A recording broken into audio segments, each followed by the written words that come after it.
Hey there, friends. Dave Paulides, Canada Missing Project, copyrighted edition for our video channel. And this is a pseudo missing persons and news segment. And I wanted to get some things out of the way. First of all, it's so cold up here in Montana. I think it's the coldest weather it's been since I've been here. And it's down into the negatives. And we definitely have a blast going through that's unreal. It's been blowing in between 30 and 50 mile an hour in the valley. And I was talking to Joe Hauser over at the Montana Vortex, and he says that they have a 50 mile an hour wind coming up his valley right through the vortex, and they have some huge drifts. So hope everybody's okay, staying warm, and their heater is on. So some important things to talk about. Missing 411, the UFO Connection. A lot of really good comments. And folks, one of the comments we've gotten the most of is people saying that they've watched it 2 and 3 times because there's so much there to absorb. And people are saying that it's interesting to watch, and they're appreciating it. So I'm ecstatic. I appreciate it very much. All the comments. And you could do us a great favor. Please put a review online after you watch the movie. Now, if you say, Dave, where do I watch the movie? Well, you can buy the DVDs and Blu Rays directly from us. And if you want to buy it online, there's the link. You can stop or pause this video and write this down and get it. And it'll also be below in the first comment on this video. Another thing, this thing is huge. If you're not doing anything,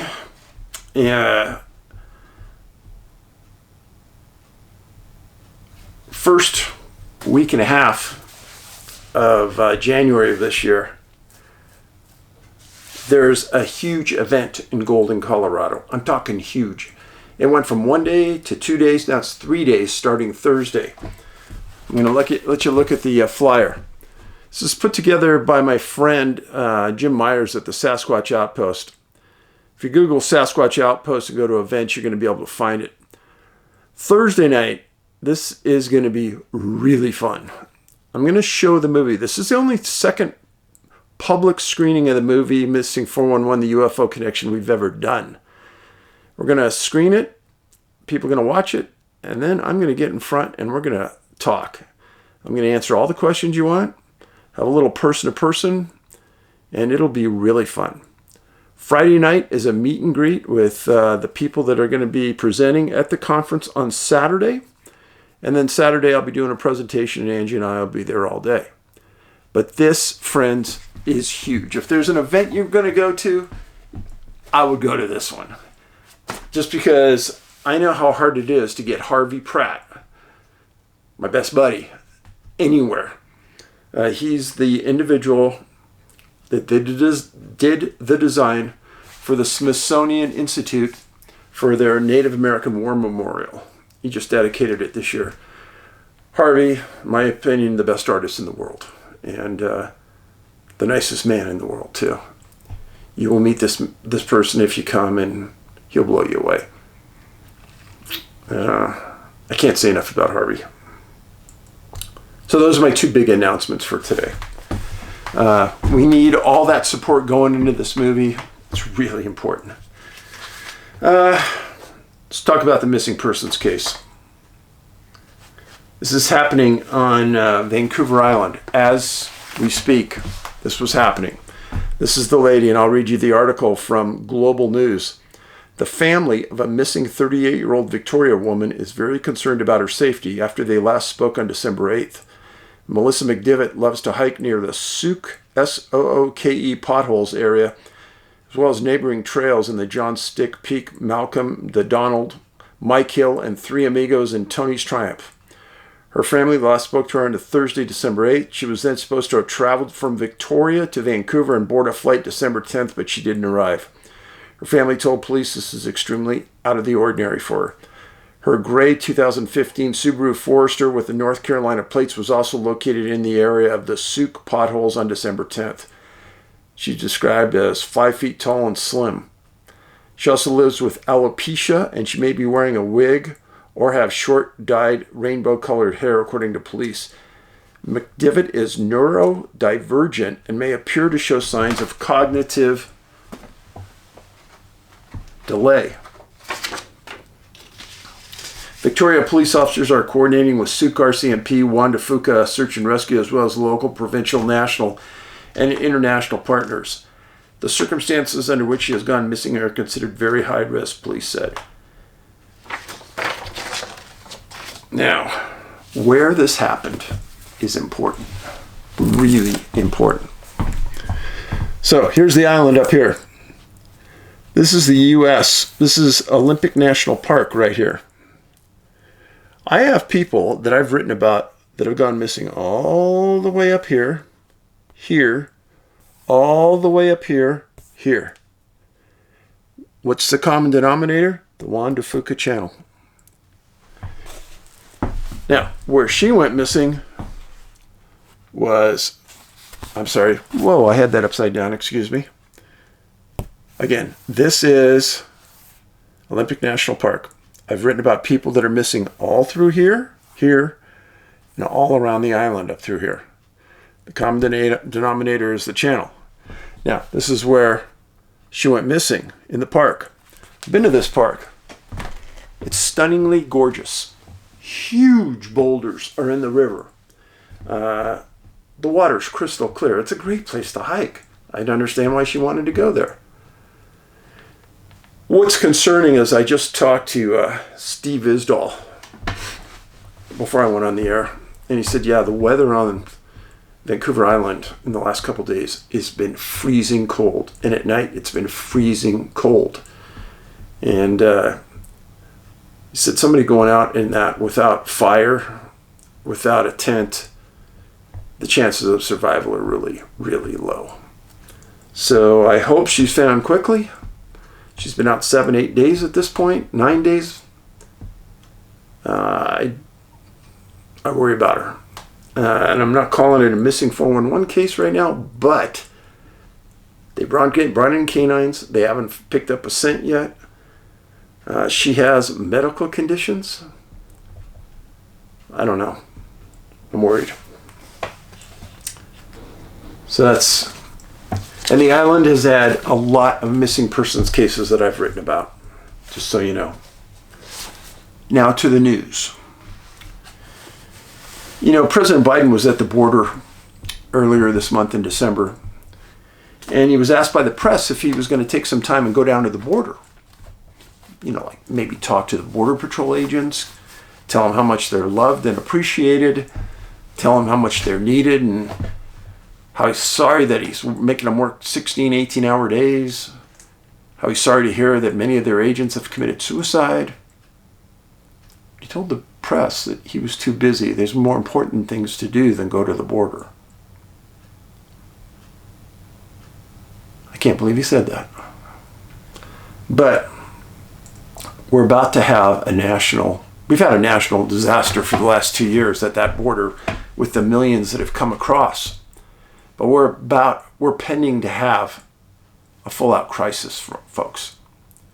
If you don't understand, pay attention.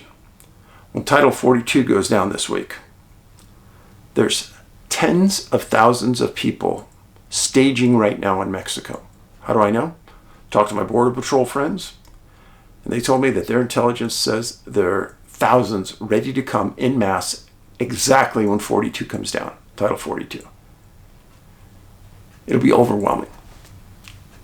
And it signals to the rest of the world that we're going to take you no matter what. Now, I've seen many legislators, Democratic and Republican, that have said that they've asked the president and his administration what the plan is when Title 42 goes down. And there was a Democratic legislator yesterday that said they wouldn't get back to me. I called them 4 days in a row. They wouldn't get back to me. What if the plan, I don't know what the plan is, but what if the plan is a dilution of our Western culture? We already have probably 2 million to 3 million new immigrants in the last 2 years. That was a guesstimate based on people that they have allowed in and people that are getaways, and the getaways they don't know. So let's just say it's a dilution of our culture, and it's a dilution of our worth. President Biden just said lately that he was going to give all immigrants free medical. It doesn't sound like somebody who's very concerned about a vote, because why would we, as his constituents, vote for somebody who isn't even taking care of his people that are Americans, citizens? That's right. And they also said before, oh yeah, we would never allow them citizenry, we're just going to allow them in. Pay close attention to what happens next. Really, pay close attention. Now, President Biden has stated that he's going to give poor people reparations for climate damage done to their country. Does it make sense to you? Doesn't to me. Reparations, hundreds of millions of dollars. And we've given billions of dollars to Ukraine. Okay. And you know that we're running fiscally negative right now. We don't have money in the bank. We've overdrafted many times, but nobody seems to care.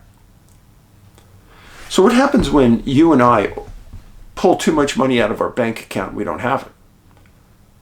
And then we don't have the assets to pay it back. Well, you got to declare bankruptcy. And then your net worth is nothing and people won't loan you money. That'd be something that our enemies would want us to lead to, isn't that correct? Yeah. And that seems as though that we're spending a lot of money we don't have. Do you know that China still has their police stations in Canada and the US? China, police stations in the United States. Call me crazy, but that's freaking nuts. And why are we allowing this? Last I remember, there's a flag in my garage that's huge that states to me that we're still the United States of America. We're not the CCP. Why are we allowing this? I'm sorry, friends, if I was president for the day, I would eliminate every visa to everyone from China that had anything to do with those police stations, and they'd be out of here riding a rocket. They'd be gone. That's how I'd eliminate it. And then, do you know that according to Chinese law, whenever they ask any citizen to spy for them, by law, they have to spy for them. So we have all these Chinese students in our country right now. And if they get asked to spy, they have to, or their parents suffer back in their country. It's their law. So why are we allowing and giving all of these Chinese people our education? And they are our enemies. I don't understand. So, everybody knows that in the last several weeks, Elon Musk has released information about Twitter's inner workings before he bought it. The New York Post posted this on December 16th. FBI treated Twitter as a subsidiary, flagged tweets and accounts for misinformation. I thought the FBI was supposed to be suppressing crime, not information, and not opinion. Here's what it says. The FBI and other law enforcement organizations treated Twitter as a subsidiary, flagging numerous accounts for purposely harmful misinformation since January of 2020, according to the 6th installment of the Twitter files released Friday. Independent journalist Matt Taibbi described the FBI's relationship with Twitter as having a master canine quality, with constant and pervasive contact between the Bureau and the social media giant. Between January 2020 and November 2022, there were over 150 emails between the FBI and former Twitter Trust and Safety Chief Yoel Roth, Taibbi wrote, referring to the executive who helped suppress the Post's reporting on first son Hunter Biden's extensive overseas business interests. Taibbi also found that a surprising high number of FBI missives were requests for Twitter to take action on election misinformation, including obvious jokes from accounts with low numbers of follow. As recently as November 22nd of this year, for example, the FBI's San Francisco office sent an email flagging 4 accounts that may potentially constitute violations of Twitter's terms of service. Why would the FBI care about Twitter's terms of service and getting accounts taken down? Now, friends, if you've been following things, Twitter has essentially been known for shutting down conservative viewpoints, views, comments, etc. 80 FBI agents doing this. That's embarrassing. I guarantee, if I was in the FBI and they sent me to that, I'd quit. That isn't what I was put on earth to do. And are all the agents doing that? I feel really sorry for you. They don't have more moral character than to get your butt out of that chair and find a real law enforcement job. Makes me sick. Sorry for the opinion there. Pelosi, this is the next article. Pelosi pushes to include TikTok ban in $1.7 trillion spending bill. Okay, so that sounds good on its face, right? House Speaker Nancy Pelosi supports the inclusion of language banning TikTok on government devices in the omnibus spending bill she hopes to pass by the end of next week. Pelosi told reporters on Capitol Hill that she would support adding the ban to the $1.7 trillion spending bill that funds the government. Now, how much pork and waste is in $1.7 trillion? And why would she put the TikTok ban in there? Because she knows the Republicans want TikTok banned. The Democrats, there's only a handful that really speak up about it. Why is that? Again, we've had FCC chairmen, we've had intelligence officials, we've had a past president, all say TikTok is bad. It's a Chinese spy tool. Well, why would it even be up for discussion? Just ban it. Why doesn't Biden speak out about it? He doesn't. Again, it's China. Now, when you combine bills, the Republicans say that the 1.7 trillion is too much, but the Republicans really want the TikTok banned. So the Democrats throw this out there and say, okay, you vote for this and you'll get this. And then they'll give them a copy of the bill, which is usually about that thick to that thick, an hour before the vote. And they'll say, okay, there it is, go understand it. And they'll never be able to read it in time. And then if you don't vote or you abstain, you're hated. Because there are legislators out there that don't care what's in the bill and just vote to the party line. This is what's wrong with our system, along with many other things. Judicial Watch. This is really an important one. This was back on November 10th of this year. The title was Judicial Watch. Defense Department records reveal U.S. funding of anthrax laboratory activities in Ukraine.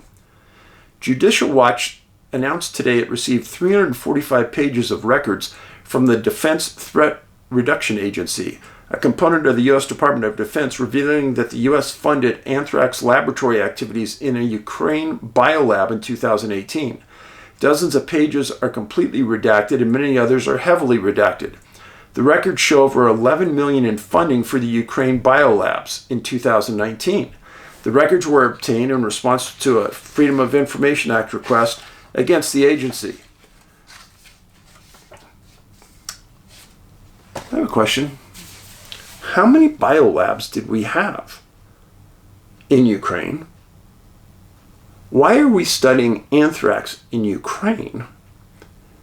And, are those biolabs near the Russian border? And if you were Russia, Would you be concerned if those biolabs were near your border and possibly could harm your people? Friends, there's your homework assignment. It's going to be hard. Go dig up the information about that. I have no idea, but could that have been one reason that Russia went into Ukraine?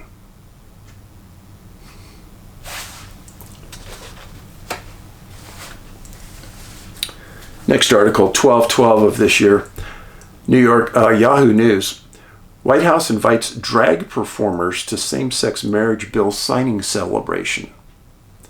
The White House invited a drag performer to a Tuesday celebration of the signing of a same-sex marriage legislation that recently passed Congress with Republican support. Marty Cummings, who claims to be a New York City drag artist as well as a television personality, political figure, and former city council candidate, shared the gratitude for President Biden for asking him to attend. Now, one problem with that, just one. Do you know that same-sex marriage law was passed by President Obama on June 26, 2015? So what's Biden doing? It's as though he's taking accolades for something that happened 7 years ago under a different president. It's bizarre. But it's not bizarre when you look at that total picture. Now, many of you know I was raised a Mormon. And one of the things that the Mormons pushed hard was a family bond. Every night you have dinner together. The center of your life is the center of your family, essentially. Now, I didn't appreciate it until I got older and I had my own kids. But that really is a good thing. Because if you look at the portions of our society with the highest amount of crime, many of those people committing the crime don't have a male influence in their family living under the same roof. Family is really important. If you're a young person and you have kids, you got to make it a staple to them that every night everyone gets to eat dinner at the table and no cell phones come to that table, period. Have some backbone. Tell them. So we have the degradation of the family. We have the Biden administration pushing agendas in school to pull your kids away from you and have the teachers have a bigger impact on your child's life than you do. And many of these districts don't believe you should have decision-making authority over what your children learns.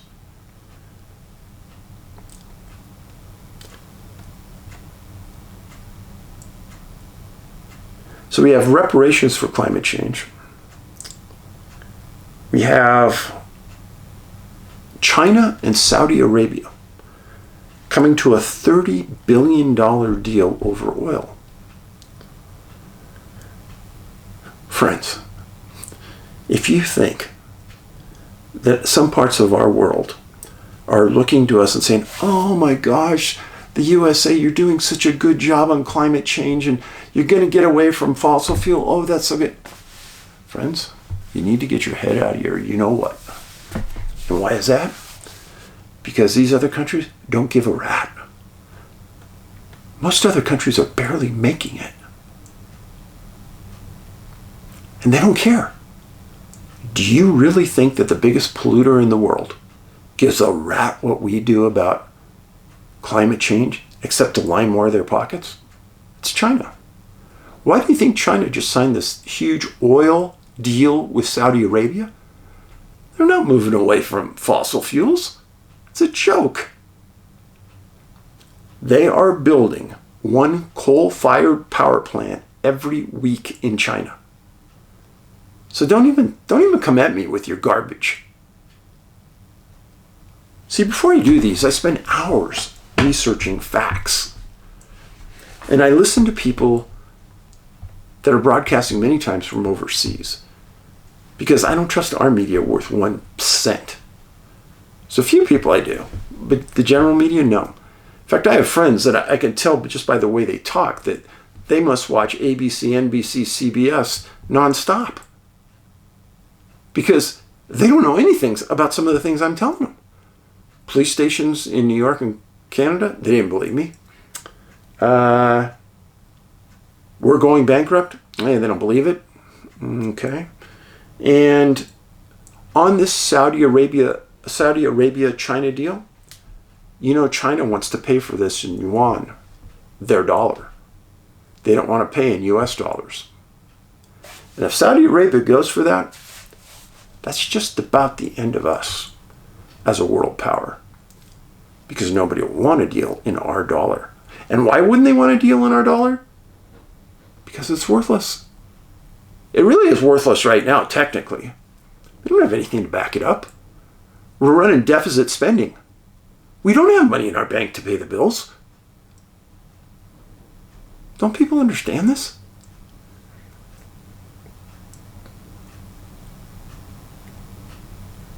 I was having a conversation with one of my friends the other day. And they were trying to make the argument that our real enemy is Russia. And I said, do you realize Russia doesn't have enough money to feed their soldiers? That when they went to Ukraine, they went with 20 and 30-year-old tanks that were old technology? They don't have anything worth a darn to keep them afloat. They're barely making it as a country. And all I have to do is tell you, go to any store you want to and look at where items are made. And there's a good chance the majority of the items that you look at are going to be made in China. So we are financing the war against the United States. Think how insane that is and how brilliant that is by China. They are looking at us as the biggest idiots in the world. Because, number one, they learned long ago that they could bribe, cheat, harass a majority of the decision makers in the United States. And friends, that's what's happened. I don't care what anybody thinks. I'm 100% convinced. And I'm not just talking about Democrats. McConnell was one of the biggest offenders in my mind. Look at the family of his wife. Look at the ties he has to China. And look at how he votes and how he wants to spend our money and where that money is going. Pay attention. People say, well, Dave, what do we do? Well, number one thing is we need more people to monitor our elections. And unfortunately, I think we're going to have to come up with a different type of system in our elections that bypass these electronic voting machines. Yeah. The old way of counting ballots. It's either that or some technology guru has to come up with a way that when everyone votes, they vote in two systems at the same time. Like, let's just say Elon came up with a worldwide system where you could vote only once. But when you vote there, you vote at the polling station too. And let's see how true both systems come up. It's going to take somebody like huge in technology to do it. It's definitely not impossible. Because there's too many people right now that don't trust our government. The belief that the FBI is doing something positive in our world is at some of the lowest points in our history. The rate that our public looks at Biden and says that he's doing the right thing for our country is at a low. Yet, remember when Biden was running for president? He ran from his basement. He almost never gave a public presentation. How many press conferences has he had? Yet they tell us his approval rating is high enough to run again. Is that true? People have asked me before, Dave, what do you think of the polls? I don't believe any of the polls. I don't believe any of them. Because I know a lot of Republicans, when they get polled, just lie. And I'm not saying that's wrong. I'm just saying I don't believe them. Too many polls I've seen where the end result is 180 degrees from what the polls said they were. We need to do something drastic now, friends. We're reaching that point where it's bad. But it hasn't been bad enough for you to do anything. You're still at home, thinking everything's okay. And I understand that. But we all have a role in this. And if in 30, 40 years, your kids are learning Mandarin in school by the order of the CCP, those people are going to look back and say, yeah, what did your grandpa or grandma do? That's right. Well, I'm not going to sit back. I'm going to keep talking. I'm going to keep educating. And what I ask you to do is to take this and spread it everywhere you can. And if people are uncomfortable, then we need to have uncomfortable people watching. Because it's nearing the point where it's unimportant if you're uncomfortable or not. You got to get off your rump and do something.